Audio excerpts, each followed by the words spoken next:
Kotak Mahindra bank का share आज 5% तक गिरा, पर प्रॉफिट बढ़ा। Q4 के रिजल्ट्स भी सॉलिड थे। फिर ऐसा क्या हुआ? बिल्कुल सही कह रहा है। बैंक का प्रॉफिट 4027 करोड़ रहा, पिछले साल से 13% ज्यादा। मतलब कंपनी पैसा बना रही है। फिर ऐसा क्या देखा मार्केट ने? देख, बैंक की मेन अर्निंग यानी नेट इंटरेस्ट इनकम बढ़ी है 8% से, पर मार्केट ने देखा कि नेट इंटरेस्ट मार्जिन यानी NIM 4.96 से गिर के 4.6% हो गया। देख, बैंक करता क्या है, लोगों से डिपॉजिट लेता है और दूसरों को लोन देता है। इन दोनों के बीच का डिफरेंस ही बैंक की मेन अर्निंग होती है। फॉर एग्जाम्पल, बैंक के पास है 100 रुपए, ठीक है। बैंक लोगों को डिपॉजिट पर इंटरेस्ट दे रहा है 5% और लोन पर दे रहा है 10%। तो जो भी डिफरेंस हुआ वो हुई बैंक की नेट इंटरेस्ट मार्जिन यानी 5%।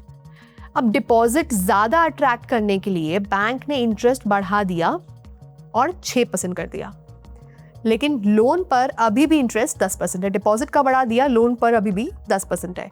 तो बैंक का मार्जिन गिरकर 5% से हो गया 4%।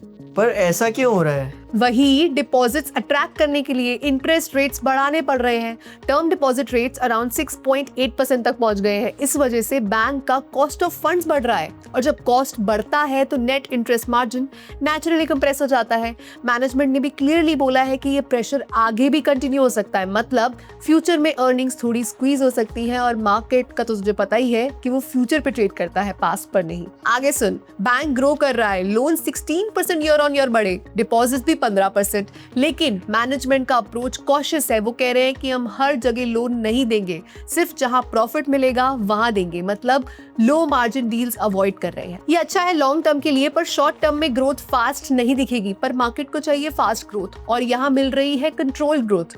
और पता है क्या, कोटक सिर्फ बैंक नहीं है, ये एक फुल फाइनेंशियल इकोसिस्टम है।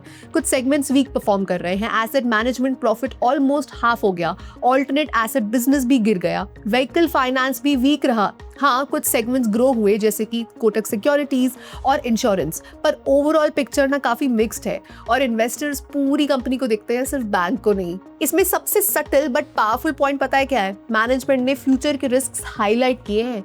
वीक मॉनसून का रिस्क है, बढ़ता हुआ इन्फ्लेशन, ऑयल प्राइसेस का बढ़ना, लोअर इनकम सेगमेंट्स में कंटिन्यूअस स्ट्रेस। इस सब से लोन डिमांड स्लो हो सकती है, लोन रीपेमेंट रिस्क भी बढ़ सकता है। मतलब आज सब स्टेबल है, पर फ्यूचर अनसर्टेन है। Investment in the securities market is subject to market risks. Read all the related documents carefully before investing.